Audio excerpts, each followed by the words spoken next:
چلیں تنقید تو ہم کر ہی رہے ہیں اور ابھی اگلے جو 40 منٹ ہیں پروگرام کے وہ اسی پہ جائیں گے. کامیابی کوئی بتا دیں جو آپ کی نظر میں, چونکہ پورے سندھ میں آپ ٹریول کرتے ہیں, آپ سمجھتے ہیں اس کو, ایک بالکل آپ کی اس کے اوپر پورا فوکس ہے, تو کوئی 2 پروجیکٹس جو میگا پروجیکٹس پاکستان پیپلز پارٹی کے اسٹیک پہ ہیں 18 سالوں میں؟ کچھ بھی نہیں. یہ اپنی دیکھیں 2008-9 میں جو ترقیاتی ٹوٹل جو بجٹ تھا وہ 617 ارب روپے تھے. ٹھیک ہے, مطلب اب 2026-27 کا جو ہم ترقیاتی جو ہم بجٹ دیکھتے ہیں وہ 3.5 ٹریلین روپیز ہے, 6 گنا زیادہ. اپنی سب سے بڑی جو کامیابی ہے وہ گیمز اسپتال, NICVT, SIUT اس کو بتاتے ہیں.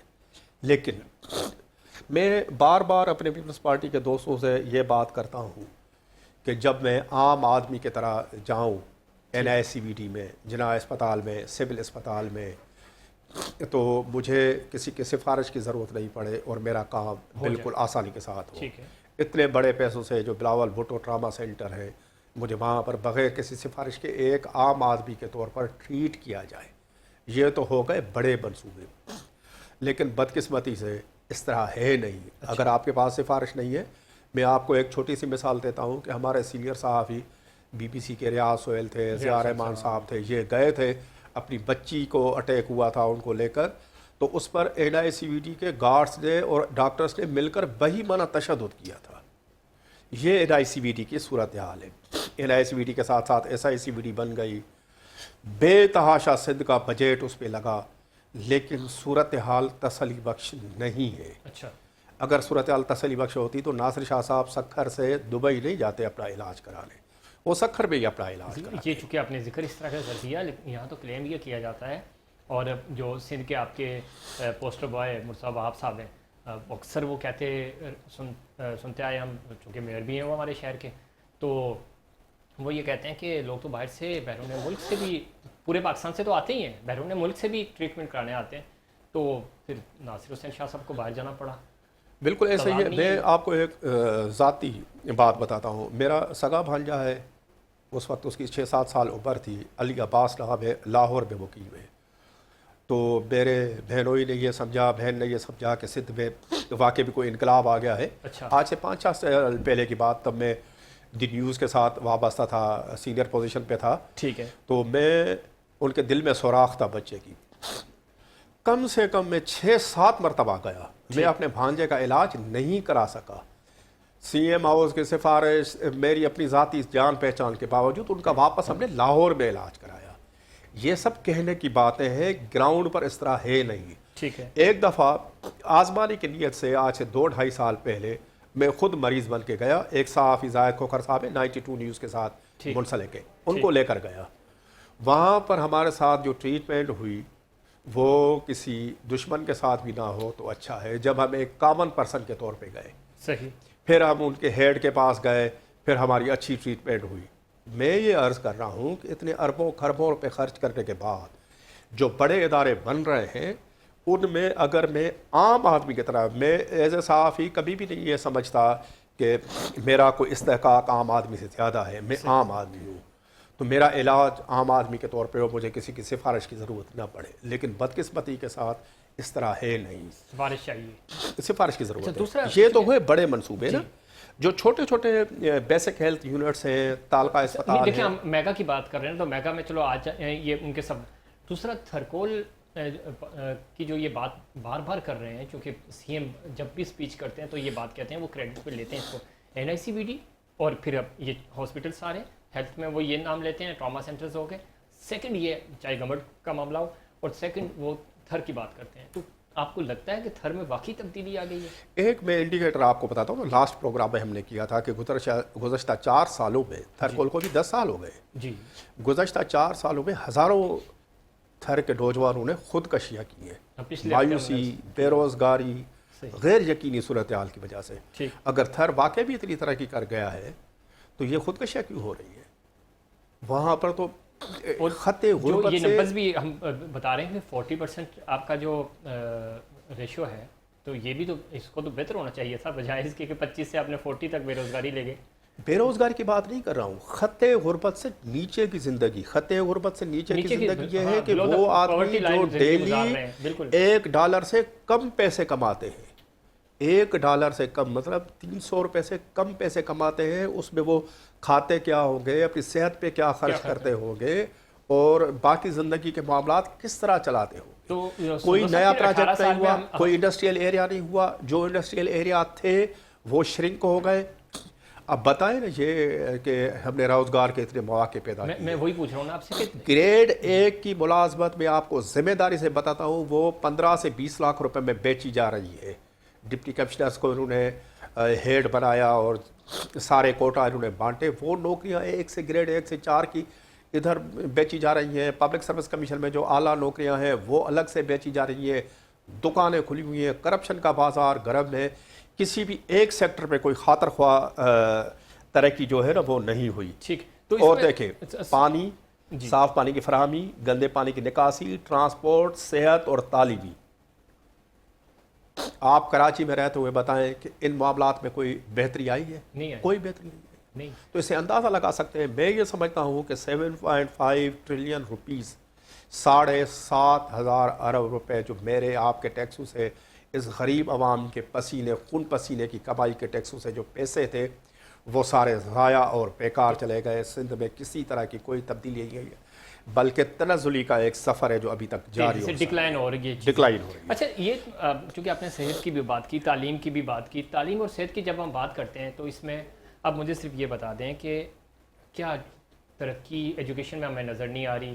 بجٹ آپ کو مل رہا ہے، سب کچھ ٹھیک ہے اپنی جگہ، تو یہ ڈیولپمنٹس ایجوکیشن تباہ ہو گئی ہے، اور آگے ذرا اگلا سیگمنٹ بھی ہمارا ایجوکیشن پہ ہی ہے کہ اس میں کیا کچھ ہو رہا ہے۔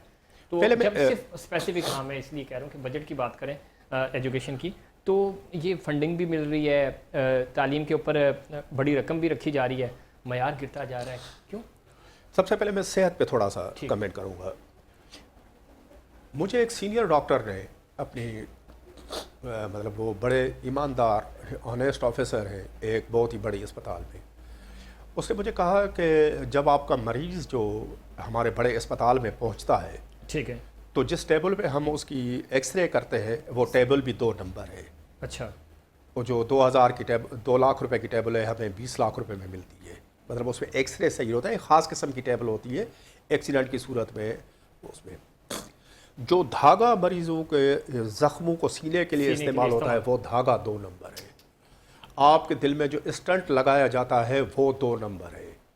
آپ کے علاج میں جو دوائیاں استعمال ہوتی ہیں وہ 2 نمبر بھی نہیں ہے، 4 نمبر ہے۔ جو سینٹرلائز پرچیزنگ سسٹم انہوں نے قائم کیا ہوا ہے اس میں صرف 2 نمبر، 4 نمبر اور 8 نمبر کمپنیاں آ رہی ہیں۔ یہ صحت کا حال ہے جس میں اربوں خربوں یہ پیسہ پھر جو 2 نمبر آ رہا ہے یہ ملی بھگت سے ہو رہا ہے، کرپشن ہو رہی ہے، تحقیقات کیوں نہیں ہو رہی؟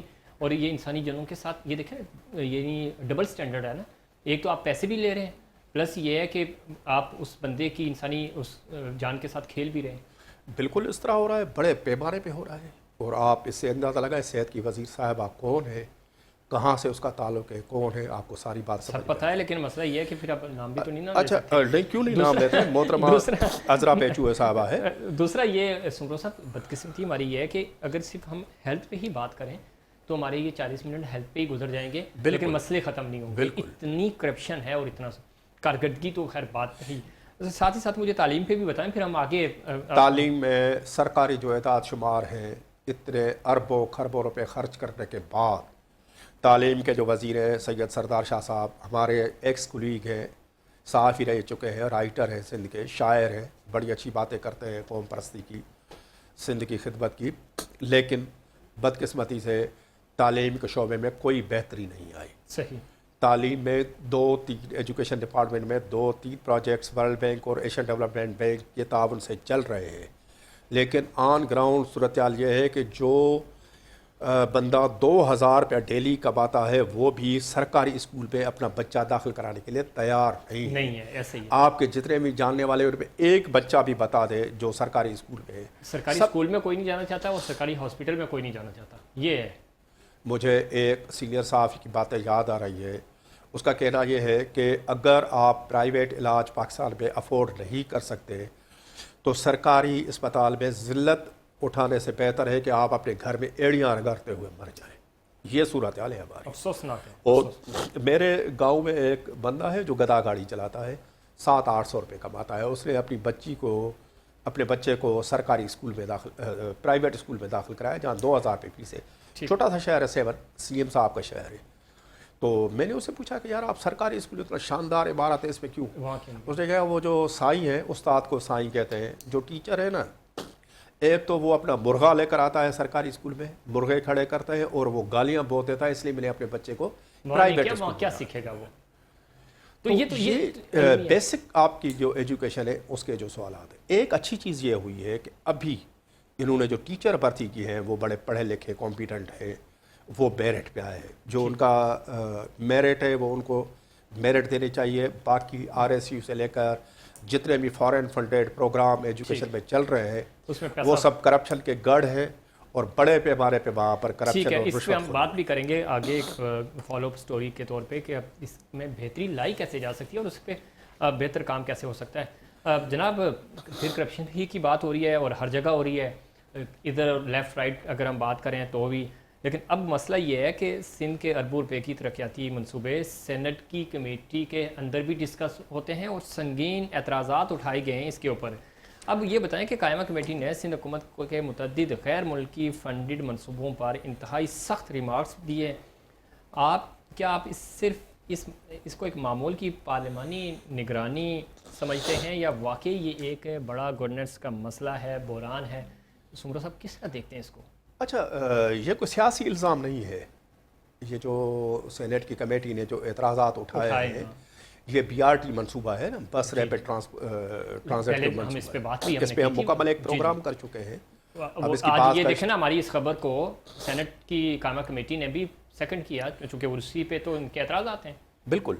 اب دیکھیں یہ سیاسی الزام اس لیے نہیں ہے کہ یہ پاکستان کی جو سینیٹ ہے اس کی قائمہ کمیٹی برائے اقتصادات اکانومک جو کمیٹی ہے اس میں یہ آیا ہے لاگت زیادہ ہو گئی, پیسے زیادہ ادا کیے گئے, فزیکلی کام کچھ بھی نہیں ہوا. ٹھیک.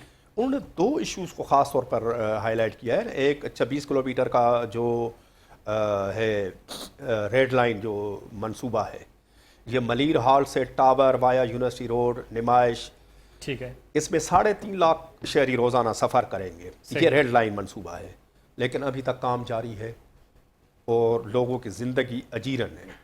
دوسرا ہے یلو لائن منصوبہ, یہ 80 ارب روپے سے شروع ہوا, 2023 میں مکمل ہونا تھا, 20 ارب روپے کا اس میں اضافہ ہو چکا ہے اور اب یہ 80 ارب روپے سے 200 ارب روپے تک پہنچ گیا ہے. سندھ حکومت نے اپنے ہاتھ کھڑے کر دیے اور یہ منصوبہ اب FWO کو دیا گیا ہے.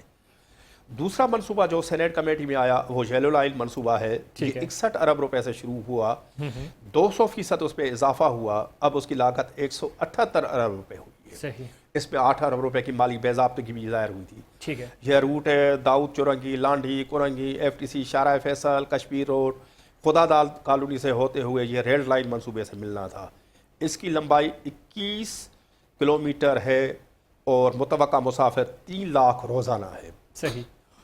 لیکن یہ منصوبہ بھی ابھی تک انکمپلیٹ ہے. اس پر انہوں نے بڑی تشویش کا اظہار کیا ہے. انہوں نے جو چیئرمین پلاننگ اینڈ ڈیولپمنٹ ہے سندھ کا, ان کو ان پرسن بلایا ہے اور ہو سکتا ہے کہ یہ جو اکانومک کمیٹی ہے سینیٹ کی, سینیٹر سیف اللہ عبدو صاحب اس کو ہیڈ کرتے ہیں, ہو سکتا ہے کہ یہ منصوبہ بھی نیب یا FIA کے سپرد وہ بھیج دیں, سفارش کریں کہ اس کی وہ انکوائری کریں. ٹھیک ہے. تو اب یہ جو کرپشن تھی یہاں تک تھا, اب وہ سینیٹ تک بھی معاملہ پہنچ گیا ہے اور فیڈرل گورنمنٹ تک بھی پہنچ گیا ہے. اچھی بات ہے نا یہ تو سندر صاحب, تاکہ کہیں کوئی آواز اٹھائی جائے تاکہ اس کے اوپر کام بھی ہو اور پھر جو بے ضابطگیاں ہو رہی ہیں ان کو روکا بھی جا سکے. اچھا, کمیٹی میں جب بعض منصوبوں کے حوالے سے بات ہوئی کہ 26% اور کچھ میں 38% کام ہوا لیکن تقریباً مکمل ادائیگیاں کر دی گئی ہیں, یہ مالیاتی نظم و ضبط کا مسئلہ ہے یا ممکنہ طور پہ کوئی بے ضابطگیاں ہیں؟ اس کو آپ کس طرح دیکھتے ہیں, چونکہ ٹیکنیکل گراؤنڈ پہ تو اس طرح نہیں ہوتا جس طرح یہ بتایا جا رہا ہے. اچھا, ایک پیکیج میں 26% کام ہوا, جی, ریڈ لائن میں ادائیگی 100% ہو گئی, کام صرف 26% ہوا. یلو لائن میں 55% کام ہوا, 99% مینس وہ بھی 100% ہو گئی, وہ ادائیگی ہو گئی. ٹھیک. اس کی کوئی قانونی اور معاہداتی وجہ نہیں ہے, حکومت نے کوئی دستاویز عوام کے سامنے نہیں رکھا، فزیکلی کچھ بھی نہیں ہے. اب سمرو صاحب اس طرح لگ رہا ہے جس طرح بتا رہے ہیں کہ وہ پسینہ خشک ہونے سے پہلے ہی ادائیگیاں ہو گئی ہیں. وہ اس لیے ادائیگی ہو گئی کہ ان کو اپنی کمیشن، جس کو کمیشن کہتے ہیں لیکن اصل میں وہ رشوت ہے، کک بیکس ہے، وہ ملنے تھے، تو اس لیے انہوں نے ادائیگی کر دی نا. اب اس کو پھر کیا ہوگا، ادائیگیاں ہو گئی، ٹھیکیدار ہاتھ کھڑے کر دے گا، پھر یہ ریوائز اسٹیمیٹ آئے گی. ٹھیک ہے. 100 ارب روپے کا منصوبہ آپ کو جا کر 400 ارب روپے، پھر کھانے کا مسئلہ ہوگا. پھر کھانے کا مسئلہ ہوگا. ٹھیک ہے. تو پھر اس میں جو یہ جو ایک بات اور ہے، اسی میں سوال ایڈ کر لیتے ہیں. ریڈ لائن BRT کی لاگت جو ہے تقریباً $490 ملین سے بڑھا کر $590 ملین ہو گئی. اب یہ اضافہ ناقص منصوبہ بندی ہے، نتیجے کا یا معاشی حالت کا، یا کسی اور وجہ، یا پھر اگین کک بیکس کا ہی معاملہ ہے؟ بالکل کک بیکس اور رشوت ہے، اس کا معاملہ ہے. لیکن میں ایک پوائنٹ آپ کو توسط سے میں ریز کرنا چاہتا ہوں کہ منصوبے کی تاخیر کی وجہ سے $11 ملین اضافی سود بھی ادا کیا جائے گا. یہ جتنے بھی فارن فنڈیڈ منصوبے ہیں نا، تعلیم کے ہوں، روڈ کے ہوں، جتنے بھی ہوں، ہیلتھ کے ہوں، یہ منصوبے 5% سود پہ لیے جاتے ہیں ورلڈ بینک سے اور ایشین ڈیولپمنٹ بینک. ٹھیک ہے. آپ کے میری اولاد سود چڑھتا رہے گا، آپ کی میری اولاد، ان کی اولاد، ان کی اولاد، یہ سود ادا کرتے رہیں گے. ٹھیک. اور پتہ نہیں یہ سود اور قرضہ کب اترے گا. یہ جو ہمارا پولیٹیکل ایلیٹ ہے، جو حکمران طبقہ ہے، جو بے دریغ پیسے لیتا ہے اور پھر ریوائز اسٹیمیٹ کرتا ہے، یہ تو بیلا لوٹنے آئے، یہ تو اپنے سوئٹزرلینڈ، کینیڈا، امریکہ اور دبئی وغیرہ بھاگ جائیں گے. یہ ہمیں ہی پیسے بھرنے ہیں، یہ عوام کے اوپر ہی جو ہے بوجھ ڈلے گا، ذرا ٹیکسز بڑھ جائیں گے. جی جی. تو اس میں یہ بات آپ کی بالکل درست ہے. جب ہم اس کی مالی بوجھ کی بات کرتے ہیں تو ظاہر یہ سود سمیت ہمیں سب کو واپس کرنا پڑے گا، عام عوام کو. دوسرا سمرو صاحب، یلو لائن کی جب ہم بات کرتے ہیں، اس کی بھی جو لاگت ہے وہ $439 ملین سے بڑھ کر $620 ہو گئی. یہ کاسٹ اتنا بڑا جو فرق آتا ہے بین الاقوامی معیار کے مطابق، معمول کی بات ہے یا یہ معمول کی بات نہیں ہے؟ آپ نے ایک کٹ لائن سیٹ کی کہ 2023 میں یہ منصوبہ مکمل ہوگا. وہ مکمل نہیں ہوا، ڈالر کا ریٹ بڑھ گیا، پھر اس پہ اضافہ ہوا، پھر اس پہ اضافہ ہوا. کسی منصوبے کا 200% اضافہ ہونے کا مطلب آپ سمجھتے ہیں کہ وہ عوام کے اوپر کتنا بوجھ ہے. یہ تکنیکی ناقص ہے، مالی نظم و ضبط میں سنگین خامیاں ہیں. تو اس میں جو رسک اسیسمنٹ کیا جاتا ہے وہ کہاں ہے، کنٹیجنسی پلان کہاں ہے، کاسٹ کنٹرول کیوں نہیں ہوئی. 2023 کا منصوبہ ہے تو 2023 میں ہی پورا ہونا تھا، 2023 میں پورا نہیں ہوا. عوام دونوں طرف سے سفر کرے گی. ایک طرف روڈ کھدے ہوئے ہیں، کام نہیں ہوا. اس میں ممکنہ طور پہ آپ کو کیا، بینگ انویسٹیگیٹو جرنلسٹ، آپ کو کیا لگتا ہے کہ یہ ٹیکنیکس ہوتی ہیں کہ اس طرح ہم ڈیلے ٹیکٹس کھیلیں گے، اس سے ہمیں یہ فائدہ ہو جائے گا کہ مزید ملے گی، اس کا ری بجٹ کرنے کی کوشش کریں گے تو ظاہر ہے پھر فنڈز آئیں گے، پھر ہمیں کوئی کھانچا ملے گا. 100% ایسے ہی ہے. ریوائز ایسٹیمیٹ کا مطلب یہ ہے کہ کرپشن کا دروازہ آپ کھول دیں. آپ نے کہا کہ یہ موبائل میں $100 میں لوں گا اور یہ 2027 کے دسمبر میں مل جائے گا. 2027 کے دسمبر میں آپ کہیں گے یہ مکمل نہیں ہوا، اس کو 1 سال بڑھا دیتے ہیں، اس کو آپ $150 کر دیں، پھر $200 کر دیں، پھر $300 کر دیں. کئی پروجیکٹس ایسے ہیں، جیسے یہ ایک ہمارا ایک سب سے بڑا پروجیکٹ ہے، اس پہ ہم اسپیشلی ایک پروگرام کریں گے ہماری بندرگاہ سے متعلق ہے. وہ 400 گنا اس کی کاسٹ بڑھ گئی ہے، لیکن وہ ابھی تک کام مکمل نہیں ہوا. اور وہ یورپین یونین کے کہنے پہ وہ منصوبہ شروع ہوا تھا کہ اس کے اپنی بندرگاہ کے حالات، صحت کے معاملات بہتر کرے، انفراسٹرکچر بہتر کرے. اور یورپین یونین کی طرف سے ہمارے اوپر پابندی لگائی گئی تھی. 6 مہینے میں وہ پروگرام پورا ہو رہا تھا، 4 سال میں پروگرام نہیں ہوا اور $100 سے کاسٹ 400 گنا وہ کاسٹ. تو یہ تو حالات ہیں. اچھا، ایک اور جس پروجیکٹ کی بڑی بوم تھی اور پچھلے دنوں تو ایک ٹرینڈ چلا، بڑی انویسٹمنٹس بھی ہوئیں اور بہت سارے خیر لوگوں نے اس کے اندر انویسٹمنٹ کی بھی، یہ ہے معاملہ سولر انرجی منصوبے کی بات کر رہا ہوں میں. اس کے اوپر بھی مبینہ طور پر جعلی انوائسز کا معاملہ ہے، کمیٹی کے سامنے یہ بھی رکھا گیا. اس کے اوپر آپ کی کیا تحقیقات ہیں اور یہ کیا سٹوری ہے؟ چونکہ ایک تو بوم کریٹ کیا جا رہا تھا prime minister to CMs اور مطلب نچلی سطح پہ کہ یہ تو ہونا چاہیے، یہ تو ملک کے لیے انرجی کرائسس دور کرے گا، اوپر سے یہ کرپشن آ گئی. اس میں کچھ بھی نہیں ہوا اس میں، اور اربوں روپے کی اس میں کرپشن تھی. اربوں روپے کی کرپشن، یہ بھی سینیٹ کمیٹی میں یہ معاملہ اٹھا ہے. نیب کو یہ ریفر ہوا. نیب کو ریفر ہونے سے پہلے اینٹی کرپشن میں جو ملزمان تھے وہ یہ چاہ رہے تھے کہ سندھ اینٹی کرپشن ہی اس کو کرے اور 2 پیسے دے کر وہ وہاں سے نکل جائے, لیکن نیب نے ٹیک اپ کیا ہے. امید کرتے ہیں کہ نیب اس کو صحیح طریقے سے کرے گا, لیکن ابھی تک اس کی انویسٹیگیشن میں کوئی خاطر خواہ چیز ہمیں نظر نہیں سامنے نہیں آئی. چیز نظر نہیں آئی. ملزمان پرسکون ہے, اچھا, دائرہ کار ایک ہی بندے کے گرد گھومتا ہے, کوئی قاضی صاحب ہیں, اور دوسروں کو اس میں گرل نہیں کیا جا رہا. نیب کی تحقیقات کہاں پہنچی عوام کو نہیں بتایا جا رہا, میڈیا کو نہیں بتایا جا رہا ہے, تو اس سے سنگین سوالات بھی جنم لیتے ہیں. تو یہ آپ سمجھتے ہیں کہ یہ معاملہ اسی طرح چلتا رہے گا اور بچا لیا جائے گا, یا اس نیب کے پاس گیا تو کوئی ہمیں اس کا رزلٹ نظر؟ نیب اچھا ادارہ ہے, اچھائی کی امید کرتے ہیں کہ وہ پیسے وصول بھی کرے گا اور ذمہ داران کو سزائیں بھی ملے گی. ہم امید تو اچھائی کی کر رہے ہیں. ٹھیک ہے. اچھا, سندھ حکومت کا موقف ہے کہ ڈالر کی قیمت, مہنگائی, یوٹیلیٹی شفٹنگ اور ڈیزائن میں تبدیلیوں کی وجہ سے لاگت بڑھی, تو وضاحت کافی ہے سمرو صاحب؟ وضاحت بالکل ناکافی ہے. ریوائز ایسٹیمیٹ کا ڈالر کی قیمت کے ساتھ کوئی تعلق نہیں ہے. آپ اتنے ویجیلنٹ ہیں, آپ کے ڈپارٹمنٹ اتنا ویجیلنٹ ہے, تو ٹائم پہ آپ کام پورا کریں نا. ٹھیک ہے. مہنگائی ایک حقیقت ہے, لیکن منصوبہ کرتے وقت جو رسک میں اسیسمنٹ ایک ہوتی ہے, کانٹیجنسی پلان ہوتا ہے, کاسٹ کنٹرول ہوتی ہے, یہ ساری چیزیں یہ کیوں نہیں دیکھی گئی؟ اب ساری بات اس پہ کہ ڈالر بڑھ گیا, تو یہ لیم ایکسکیوز ہے. ریوائز ایسٹیمیٹ کا مطلب یہ ہے کہ رشوت کا دروازہ کھولنا. ریوائز ایسٹیمیٹ کا مطلب یہ ہے کہ ٹھیکیداروں کو نوازنا اور اپنی جیبیں گرم کرنا. ٹھیک ہے. اچھا, ایک چیز اور, پھر ہم بریک کی طرف بھی جائیں گے اس کو وائنڈ اپ کرتے ہوئے, کہ جس طرح ٹینڈر ہوتا ہے, کسی بھی نوٹس کی اخبار میں دیتے ہیں کہ کس کمپنی کو آپ نے دینا ہے اس کا ٹھیکہ, تو یہاں پہ بھی جب کوئی کام آپ کر رہے ہوتے ہیں تو وہ پبلک کرنا ضروری ہوتی ہے, یا کوئی جرنلسٹ کوئی پوچھے کہ بھئی آپ یہ ایک پروجیکٹ کر رہے ہیں, اس میں کیا کیا کام کیے ہیں, آپ نے بنیادی جو اس کے ایس او پیز ہیں وہ فالو کیے یا نہیں کیے, تو اس میں قانون کیا کہتا ہے؟ کیا وہ اس کمپنی یا متعلقہ ادارے جو بھی کام کر رہے ہیں اس کے ساتھ کوریلیشن جن کا ہے وہ بتاتے ہیں کہ ہاں یہ وہ سٹینڈرڈز ہیں جو ہم نے فالو کیے؟ ظفیر, ہم نیشنل میڈیا پہ بیٹھ کے بات کر رہے ہیں. سندھ کے جو بھی ہم پروگرام کرتے ہیں, جس ڈپارٹمنٹ سے متعلق ہے, اس کے سیکرٹری سے, اس کے منسٹر سے, چیف سیکرٹری سے, جو بھی ریلیونٹ پرسن ہے, ان کو باقاعدہ ایک ڈیٹیل سوال نامہ بھیجا جاتا ہے کہ آپ اس موضوع پہ ہمیں جواب دیں.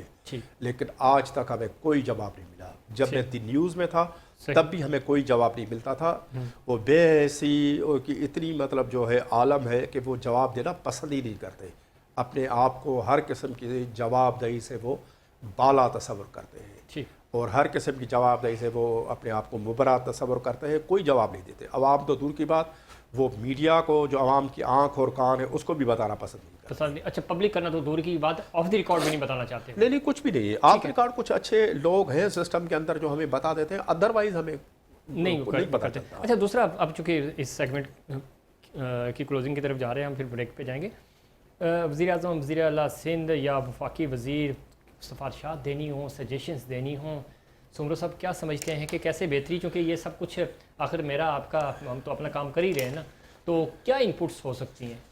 سر, اس میں یہ ہے کہ سب سے پہلے ان کو پانی کا منصوبہ بہتر کرنا ہوگا پورے سندھ میں, کراچی سمیت.